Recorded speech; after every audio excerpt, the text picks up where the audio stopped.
But more about our story. Anyways, I ended up getting a finance manager position, but in 10 months, I ended up getting fired. I was actually miserable in that position. I hated the job. You had to switch up. The money was amazing, but it just showed me that money isn't everything. Yes. I wasn't having fun with it. Yeah. And then that's how VYB relaunched in 2022. Welcome to the Everyday Guy Show. Every day, Brought to you by the Everyday Guy. anyway, For the Everyday Guy. any day. This is for the Everyday Guy. What'd you say? Hey, welcome to the Everyday Guy Show, brought to you by the Everyday Guy, for the Everyday Guy, and today, for the Everyday Gal. So maybe I should incorporate Everyday Gal too into the intro, right? And today's guest has a company by the name of VYB3 Co. So us as the Everyday Guys, what comes to your mind? Like, why would you even come here and do a collab with us? Because look, you see a guy with a mask, and a lot of gals they be scared, you know. And we had our pre-show conversation.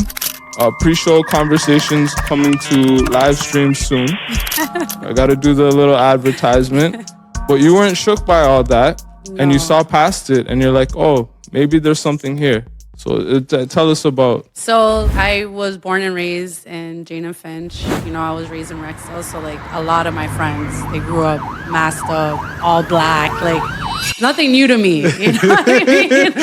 It's nothing new. And I was raised, like I was the eldest raised amongst like all male cousins.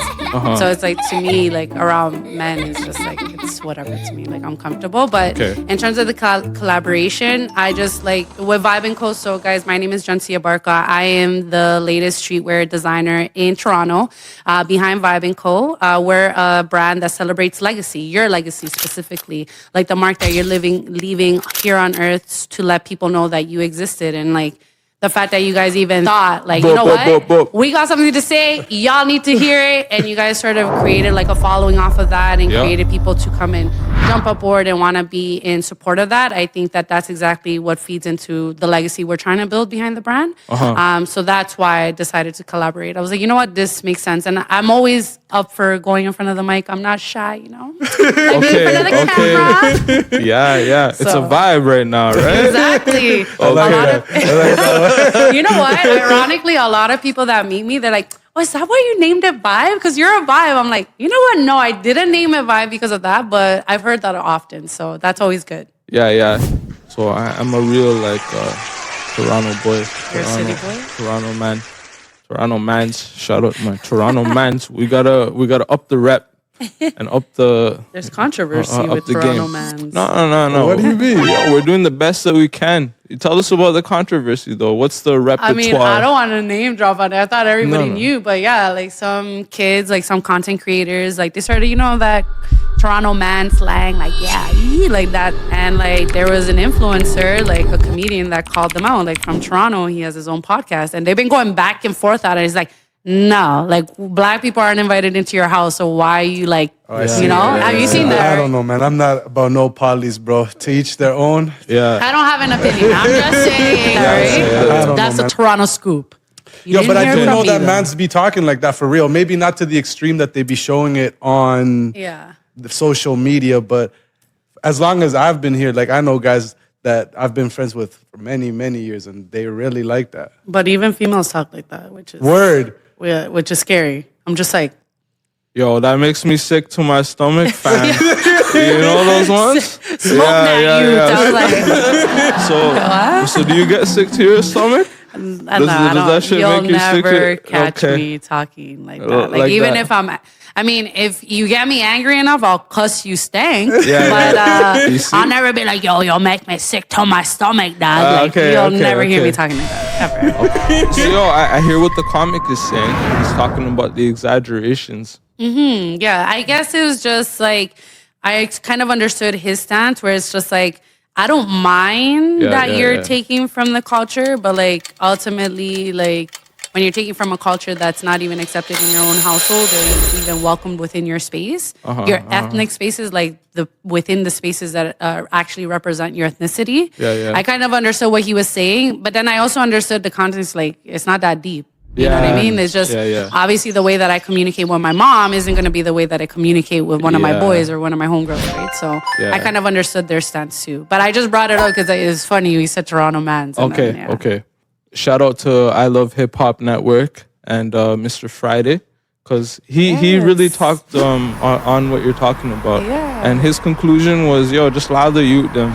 Yeah, exactly. You had your run and whatever. And me growing up in like, the Toronto and the East and the suburbans and all that, it's more like I don't really see race or any of that shit. Because when I went out for recess, it was all colors. It didn't really matter to me. So to make it a race thing right now, Toronto is the hub of multiculturalism and diversity. Yes. So I don't want to create this divide. If I got a rep for the Toronto man, I can do my 1-2 slang and this and that. But when it comes time to talk proper, and Toronto people are known for that, we can go and do business. Exactly. And stand on business and talk proper and handle what needs to be handled. Exactly. I definitely agree with that 100%. And it's also nice that Toronto has a culture. There's a lot of other places, especially in Canada, that you can't, what is an Alberta, man? Not to diss Alberta, Oh, shit. It's true, though. I get what you're saying. At least there is something that the youth can gravitate to. And yes, there's a lot of negativity that's associated with that as well.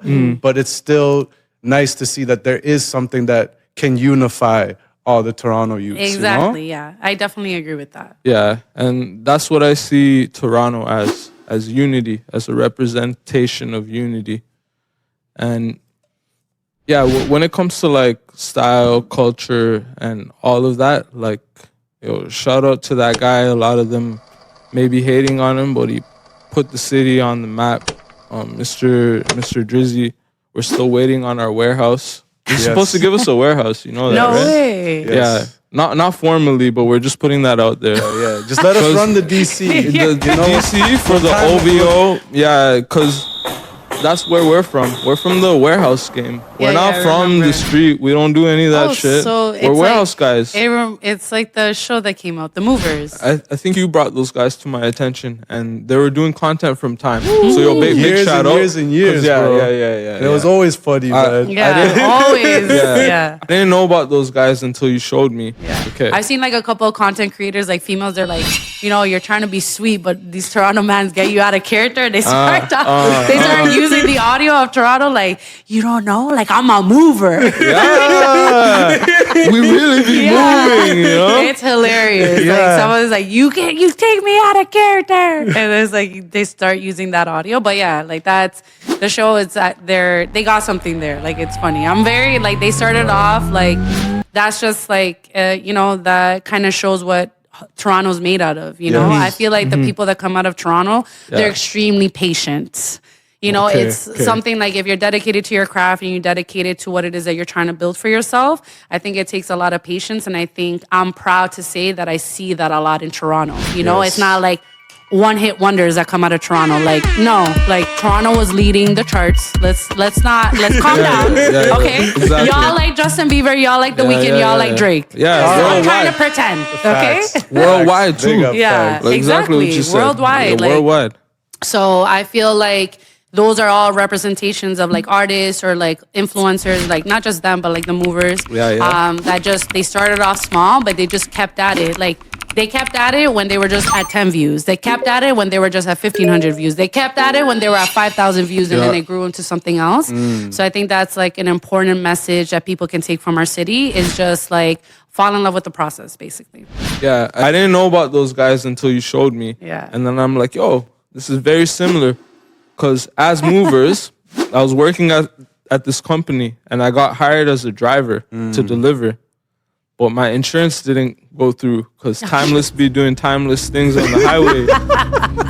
I'll never get in the car with you. Don't do that. I'll be looking for my imaginary break. Where's it at? It's not recommended. But this is the type of guy that he's follow me.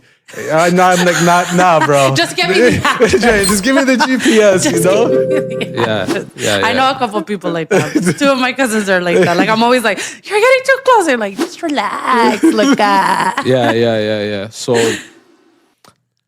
okay, insurance didn't go through. So they're like, okay, you can be a driver helper. And then I took that role. And we would be doing deliveries. And then I saw an opportunity, fam. As movers, I saw the opportunity to be like, okay, company's charging this much. But you know, if we do something for you, we can do. Hack Yo, the system, it's up basically. to you. It's up to you. This guy's basically saying hack the system. It's up to you. I can help Found you a out. loophole. I was just like, yo, I can help you guys out. That's all I said. I didn't talk about any monetary stuff. And one day I ran into what are they called? Stagers. House okay, stagers. yeah. House stagers, and her husband was an architect. So the husband's doing architecture and the woman's doing staging, and they had multiple properties. And then I came on board as the guy. I remember one of The those. guy. Yeah, the guy. I came on as the guy. Oh God. Yeah. I'm not that guy, but I'm the guy. The guy. The guy. So I saw that, and I'm like, okay, there's an opportunity here. So then I got my own U-Haul. I linked up a few of my guys, and I paid everybody out, secured a deal with the people. Like, hey, okay, this is how much it's gonna cost per person, and then I netted. That's how it goes, bro. For myself. So anybody that's gonna come to me and be like, oh, like you should have paid me more, like, yo, fam, like put the links together. Exactly. No, man. And if you can't put the links together, then don't get mad at me for eating more. That's Exactly. like the equivalent of people saying like, I could have done that. It's like, then you would have done it. Yeah. Simmer down. So I went through something like that. Like, I'm not gonna get into politics and mention names, but you know, like when we were first coming out, like there was somebody going around like VYB was my idea and like da.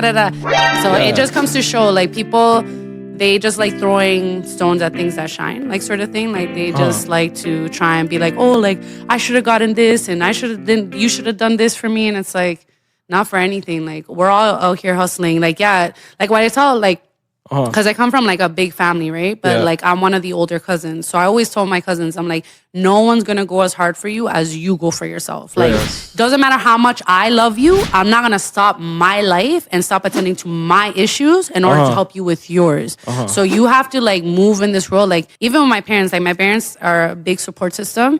Sometimes they'll be like, oh, we'll just help you. I'm like, no, like I want to figure this out. Like if you guys weren't around, like if you guys were, it's harsh to say, but like if you guys were dead, like I want to be able to like rely on myself and rely on my own intelligence, my own experiences, my own references and stuff like that. Because like if you're always expecting someone to like cast out a net or like a life jacket, then you're always expecting someone to bring you out of a rut. Like, and that doesn't help you build character. It doesn't help you build up your resiliency. It doesn't help you face adversity.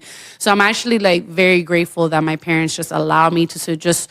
They sort of took the back burner and they're just like, all right, we're going to let her figure it out. But like when it gets too much, then they know, like if I come to them, like I need their help, you know, with something. But for the most part, like my parents always tell me that like, we don't really worry about you. Because like, you know, we know you're going to figure it out. Like, No, but you know that's what big, I mean? actually. Yeah. Like, I feel that that's what's missing with a lot of people nowadays. They're too reliant on systems and reliant on someone to come and bail them out. They don't even know what they're going to do. Or like the connections too. Like, sometimes, like, shout out to my girl, Cece Customizes, but, like, she's, like, a prime example of, like, the reason why, like, I know the hustle has to be there. So, like, she started off with, like, her sneakers and stuff like that, customizing sneakers, and, like, she just connected with Lauryn Hill. She connected with friends. She connected with Fabulous. She connected.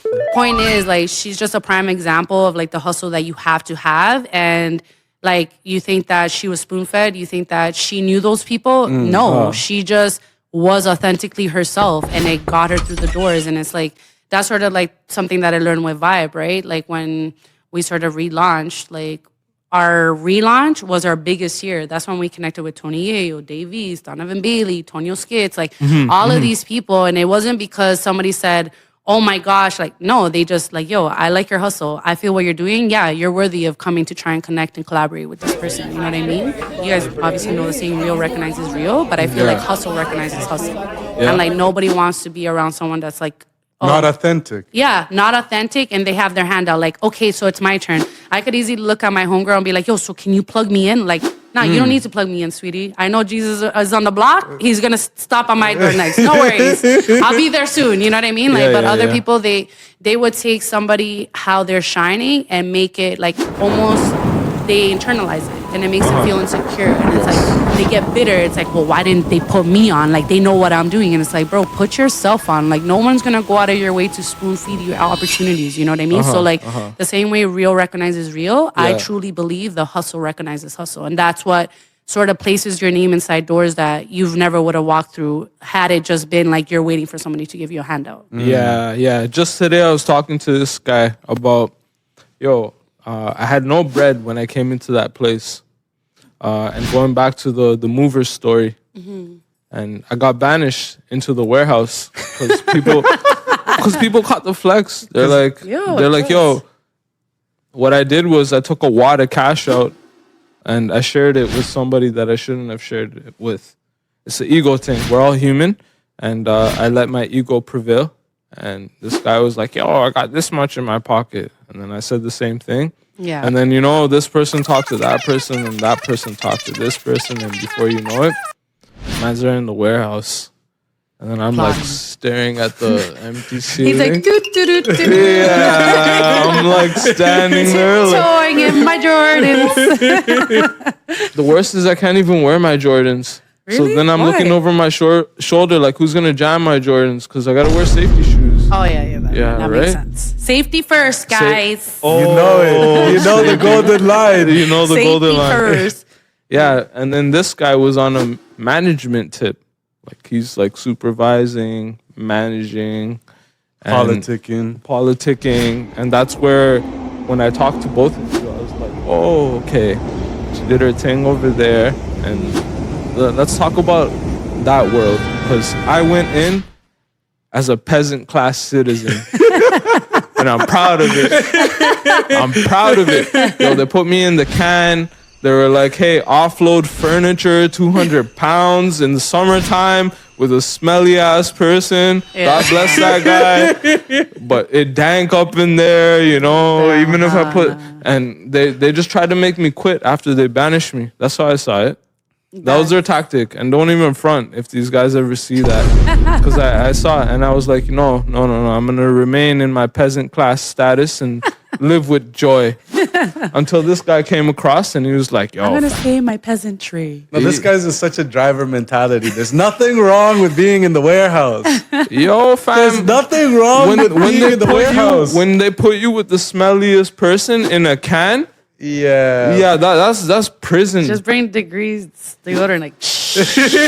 Yo, and then I'm inhaling all those microplastics and all that bullshit, causing Alzheimer's. You know what I would do though? I'd hold my breath. So like I hold my breath, and then I walk outside the can and I'd inhale. That's what I would do. If my mouth don't say it, my face gonna say it. I wear my emotions. If you smell, my face is gonna say it for me. Okay, I'm sorry. See, this is the goddamn privilege. Or even like I can't. Like I'm like I don't want to talk to them. Yeah. It, like we're just too grown. You should know how to wash your ass. I was in a place I didn't have that privilege to give this. He was gonna monologue. bring a safety kit. I didn't have this. Floss, if only I had that. Only I had that. But whatever. I had my opportunity out there. And then this guy saw what I was doing, and he was already in like a management position. And then he was like, hey, this is the project at hand. If you can handle it and resolve the problems, then hey, you got your shot. And I was like, okay, 2 weeks, I banged out.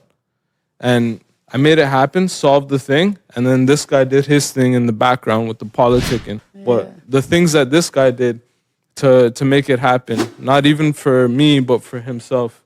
And for everybody else, bro. Yeah. So my flex was I came in as a TL, but they told me eventually I was going to be a supervisor. What's a TL, fam? Team lead. Team lead. For the people that don't know. Yes. Leadership. That's like the entry role into leadership. Yes. And then when management happens, there's a distinction between employee and like now you're like a manager managing employees. Yes. Different responsibilities. Yeah. So I came in as a TL. They wanted to see if I could be a supervisor. Basically, the person that they had there supervising wasn't even supposed to be a supervisor. He was supposed to be like some health and safety manager. Yeah. But they didn't have anyone else. So he was running the day shift and it was going downhill. So they brought me, they saw what I could do, and then they gave me my own team. And that's where this all started. Okay. Yeah. And it started like us versus them. Sort I of. wasn't even on his team. No. Yeah, I was in the morning time. Damn. So he was the afternoon. So you were the shift. other guy. No, because Yeah, basically. that's where I'm different. And that's where I see a lot of companies are failing. A lot of people develop that team mentality where they see the people that they directly work with are the only people that matter. Yeah. For me, I was never like that. I would always Yeah. look at the DC as a whole and what positions can everybody play to best make it easier for everybody. So that's where I would scout out talent. Yeah. Work smarter, not harder type of thing. Yeah. There you go. Yeah. That makes Leverage, sense. as this guy likes to say. Yeah. Leverage. And That's a smart mentality to go into that role with, because That's I don't really want to good. be rowing in one direction and then 5 of my teammates are rowing in the opposite direction. They're making it harder for me to like get to where we need to get to. So it's Yeah. good that you go in, that you went into that role like that. That's what probably made you relatable, and that's probably what made people even want to be and stay on your team. Come onto your team and stay on your team. Because one thing is recruiting someone onto your team, another thing is keeping them on your team. That's a whole maintenance, right? Like maintaining your respect as the leader. Sometimes it's hard because a lot of people, they'll go into it with their egos, and it's like, well, why he's younger than me? Like, why is he telling me what to do, sort of thing? Or like, I've been here longer. But it's like, if you go into it with that mentality, it just makes it a lot easier to open yourself up to like, you know what? Like, bro, it's not that deep. It's okay. Like, you're my equal. You know what I Yo, fam, why are you popping out of boxes, bro? Yo, mean? What? because I had to regulate. You know, I had to make sure everybody was doing what they had to do. He was, And then he I was was like just out the walking. box with his You see, that's gonna be the perception. You're gonna be like, nah, I got the power. binoculars. You know, I'm there. Actually, I had a drone. This guy. I had a drone. I fly the drone around. But, you know, this guy said, yo, keep it low key with that. You know, don't just fly around with that. What he would always say is like, yo, I could do this job from home. Just give me a drone so I can do it. That's all I need. Like, nah, you gotta be here, bro. What do you mean? We'd have battles about this, Yeah. like why I gotta be there, and I'm like, yo, I automated your whole life, man. Your whole life, I put in leverage, I put in automation, and I gave you a system. As funny as he's being right now, that was our true dynamic, and that's how we built the team. So we each have our strong suits. Like, he's more lenient with people. Like, he's the one that will give you chances on chances, and then I'm the type that's like, okay, no, like, you're gone. Yeah. For example, one of our thing was we would always have temps come in to do machine training to see if you can operate machinery. What are temps, fam? Temps are temporary workers. So we would have them come in and I would assess them personally. And if I could see that the operator couldn't even do a proper circle check in the first 5 minutes, that's it. Like, Yeah. just go. Like, I'm sorry. Like, this is not It's a for you. liability, though. Yes. Especially when yeah. you're operating machinery and stuff like that. And we got heavy machinery over there. But Yes. even in in automotive, you guys kind of know my background. Yeah. When I initially started, back when I was like, I think 21, I had started off as a receptionist. For some reason, though, I was always captivated in becoming a finance manager. And I had a lot of my finance managers, you'd be good in the box. Like, you just have to develop your sales skills. Like, you're very organized. Like, you're very good with customers. Like, I see how you calm customers down. She goes, and that's like a big portion of the job. And so, like, I never kind of like took it seriously until like I moved over from Toyota to Honda. And then I was just like, okay, like, I'm getting a little bit older. Like, I don't want to be a freaking 30-something-year-old receptionist. Like, I need to do something different, right? And so anyways, long story short, I ended up climbing the corporate ladder at Honda. So I moved from receptionist to finance assistant. You had to have a shift in your mindset, literally, because you're like, yo, I can't be a receptionist Yeah, I for the wanted rest of my more. life. And there's nothing wrong with the receptionist. No, there isn't. It's more just the cap in income. Exactly. And then you saw where your restraint was, and you're like, okay, I got to do something about this. So what was the process? Like, unpack the process, please, for me. So I think for me, it was just I was really good at my job. I was really good at being an administrator. I was really good at being a receptionist, to the point where even the CFO of the Honda dealership where I was working at, so one day I remember I was like working and I just see him standing behind me. Yeah. Mind you, this is like one of the part owners of the company. So he's standing right behind me and I'm just working and I'm like answering the phones and I'm cashing out customers. I'm putting people through the service and I'm like doing stocking in cars all at the same time. So it's like as a receptionist, and especially at a dealership, at a high volume dealership, you have to be like an octopus. You have no choice. Like if you think you're just doing one task, no, you have to do 5 tasks at the same time and you have to execute it all flawlessly. So within like 5 minutes of him watching me, the rush sort of slowed down a bit. And then he goes, you know, Jency, I've been watching you work. And I'm like, shit, like I'm done. Like, I'm done. Like this is my last day here. He goes, you're really good at what you do. Like you're an asset in this company. And I just want to let you know that.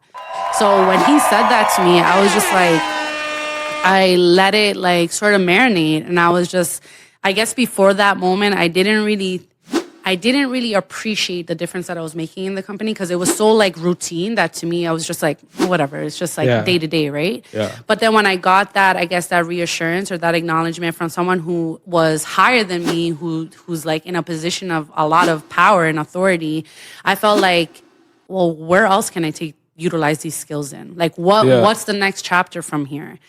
And so I was just like, okay, like, what am I going to do? I'm like, I want to become a finance manager. And so I started talking to some of my sales staff and I was like, you know, like, what do you think if I go into the box? And they're like, oh, it's physically impossible. Like, you have to go onto the sales floor before you become a finance manager. There's no other way. You have to hit the sales floor. And then I was just like, okay, like, well, I didn't feel comfortable with sales. Believe it or not, I was not comfortable with sales. I was just like, no, like, I don't like being pushy. I don't like objective handling. Like, I don't like that, you know, because like when you're working at a dealership, a customer tells you no, it's not really no.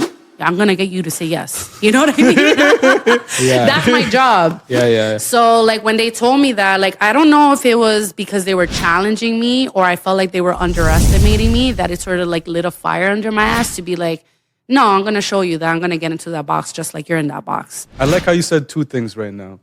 So basically, a main driver was that you had someone in a leadership position basically show you that you're doing very good, to give you that confidence in yourself. Exactly. But you're also showing the other side of it, where there's the people that are going to put their limitations on you. Exactly. So like, that's sort of like what I was dealing with. And then, so I had agreed. So the gag is I agreed to become a sales rep. And then the finance assistant, ironically, she was going to quit. And I had got wind of that. And one of my reps said, you know what? Get into the finance assistant position. This will promote you to become finance manager. And I was like, all right. So I did it behind the general manager's back and all management's back. I just went into the director's office. I was like, I'm the only candidate that makes sense. You see my work ethic. You see that my work is flawless. You see how I treat your customers. I'm the next one in line for this position. She talked it over to her partner. Her partner's like, I want to talk to her first. So we go upstairs. We have a talk. He's like, why finance assistant? I'm like, because I want to be finance manager. I feel like I can bring something to the table. And like, the only thing I need to learn is sales. And the only thing that is required in sales is for you to be likable. People buy off of people they like. That's it. And off of people that can build value off of something. And so I'm like, and you know, obviously the goal is to become finance manager. And I know that's going to take some time. It'll probably take me like 3 years. And he looked at me, he goes, Jency, knowing your drive, you'll probably get that within a year. Nice. Yeah. Okay, cool. So now here you are moving up the corporate ladder. What was something that you didn't expect that came with the job in that management sphere? If you were to visit almost every dealership in automotive, 99.9% of the population are all males in management. So when you're a woman, you're a colored woman at that, and you're like, I don't like that. Yeah. And no, you're not going to remove that off my sale. And no, you're fighting for your commission like a man does. Yeah. You're going to be bound to clash. You're going to be bound to rub people the wrong way because you're rubbing their feathers. And I guess like I didn't anticipate that because I came from such a welcoming space into such a space where I was just, it was like basically me against everybody sort of thing. You're having to handle your sales rep. You're having to handle the banks. You're having to handle upper management. You're having to have close relationships with stakeholders and like the owners of the dealership. So it's just like, I didn't anticipate that. I think I was naive. I think I was coming into it like with a Hakuna Matata sort of like mentality. And like, there's no space for that to exist within that environment, especially when you're a woman. You have to handle that position like a man. And I guess another thing that I didn't sort of take in, at that time I was in a relationship. So when you're a manager and you're sort of operating in such a masculine like stance and like energy, Question for you. it's impossible to switch it off when you get home. So it was hard. Did you say it's impossible to? I don't think it's impossible, but it's challenging to shut it off. Okay. Yeah. So it's like when you're so used to like giving direction to so many people, it's like when you get home, you don't even know how to unwind properly. And this is the challenge that the everyday girl comes across. Mm-hmm. It's because you have to put on arms, basically. You got to be ready for business. And then the challenge is, how does she put that masculine side of her down? Because you as a woman and me as a man, we both have masculine and female within us. Mm-hmm. We got to acknowledge that. Yeah. This is just human nature. It's just within us. Mm-hmm. Our tendencies are going to be towards one or the other. Mm-hmm. As a man, for most men, the everyday guy, 80% is going to be leaning more towards masculine. Mm-hmm. And then for females, 80% of the female race is going to be leaning more towards the feminine. Yeah. And then when we got to do these roles, it kind of creates a situation where we may be off tilt, off balance for a little while, and then we go back to real life, which is our home life. We still have what happened out there. And this seems to be a common theme amongst everyday life, amongst couples, because to survive out here, for most everyday people, 2 incomes are important. Yeah, for sure. 220K right now is the baseline for average household income to live an average life. Middle class. So I know in my household 220K isn't rolling in. So I'm still living decent. But if that's the baseline, then man and woman both have to work, and then we got to figure out a way to. But I think that's why it's important to find the right partner. And to create a partnership where there's balance, right? If I'm at work till 10, right? If I'm working from 12, I'm supposed to get off at 8. So imagine, I'm at work from 12 till 10. I'm supposed to finish at 8, but my customers keep me there till 10. Yeah. Why am I coming home and you're asking me, so can you make me something to eat? Like, that's where I feel like as men or even as a woman, if your man is working a 12-hour shift and you've been home on TikTok all day, make the man a sandwich. Throw it at me. When you're a man in management, it's almost like you're not challenged as much. You might be challenged by other men because, it's just your tendency, like, I'm alpha. But when you're a female, you're dealing with people challenging you, like, I'm alpha over you.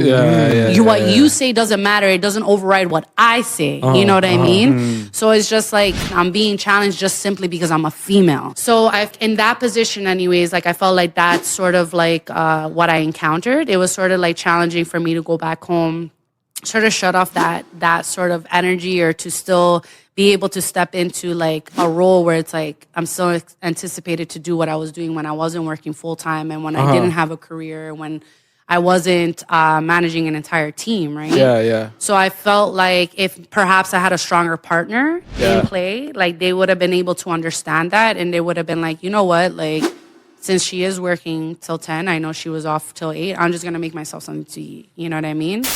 But more about our story. Anyways, I ended up getting a finance manager position, but in 10 months, I ended up getting fired. I was actually miserable in that position. I hated the job. You had to switch up. The money was amazing, but it just showed me that money isn't everything. Yes. I wasn't having fun with it. Yeah. And then that's how VYB relaunched in 2022.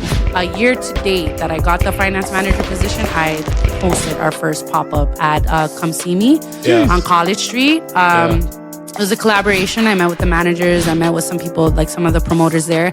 They're like, yeah, you know what? Just your pop-up, just come. It wasn't like a bunch of vendors lineups. It was just a VYB pop-up. Yeah. And like when I went there, like we ended up selling to strangers. We ended up connecting with new people. And then we just ran with it. We were just like, and then a year later in May 12th, a year later in 2023, we did our first store placement with shout out Shop D&J's in Brampton. So we did our first store placement. So I just felt like, for me, I have like a very strong faith in God. So there's a specific passage in the Bible where he's like washing the feet of his disciples.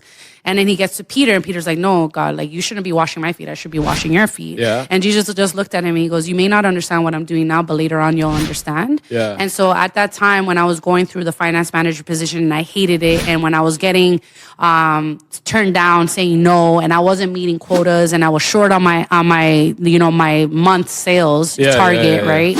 And stuff like that, like, I didn't understand it, and I kept on asking God, like, why do you keep putting me in this position? Like, I hate it. Just take me out. And I kept on begging him to take me out. Yeah. But like he said in that passage, I now understood why he did it. I had to get comfortable with hearing the word no. I had to learn how not to take it personal, and I had to get comfortable on how to handle objections and how to get people to relate to me, you know?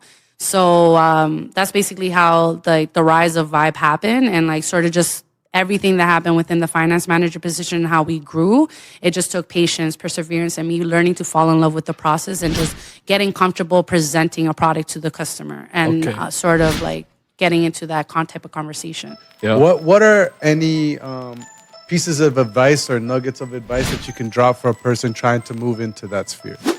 Your network determines your net worth. That's a good one. So you being able to network yourself, like even if you feel like, I was thinking about it on the way here. Yeah. Even if I'm walking into a room and I feel kind of nervous, I instantly kill that. I belong in this room. Yeah. So like I said it before, like when you walk into every room knowing that God placed you there, you walk with a different level of confidence. Affirmation. So, exactly. So for me, it's just knowing that your network determines your net worth. Don't ever be shy to go up to somebody, connect with people. When you're doing pop-ups are so important for brand awareness, guys. I suggest it 99% of the time. Okay. Do your pop-ups. When you do your pop-ups, don't just sit behind your table. That's boring. You're not going to get nobody's attention. The amount of people, the amount of following that we got simply because I would go around and I would shake everyone's hand and introduce myself, say, let my presence be known in that room is what God has got us to where we are now, is what got us connections with like some of the names that I mentioned earlier. So expand your network, do your pop-ups. Don't be shy of your pop-ups. Don't sit behind it. Be confident. Be proud of what it is that you're selling. And then the third gem that I would say is just like, make sure to just continue pushing forward. There's some days that you're not going to sell anything. Trust me, guys, I'm not in this because I'm a millionaire, all right? I'm not in this because I'm even gracing 100 grand behind this brand. I'm in this because I'm moving with purpose, I'm moving with ambition, and I'm moving to build a legacy, something that's going to outlive me. So make sure that your brand identity, the identity behind what it is that you're trying to sell, is so strong that it gets you up in the morning when you're not hitting 100 grand, when you're not making 10 grand a month. You know what I'm saying? Like the purpose behind what it is that you're doing should be what drives you to continue pushing forward when you're not seeing those numbers and when you're not seeing that level of influence. Woo! I love the fire. And we're going to leave it at that. Thank you. You guys already know VYB3. You already know. Follow us. Official VYB. Yeah.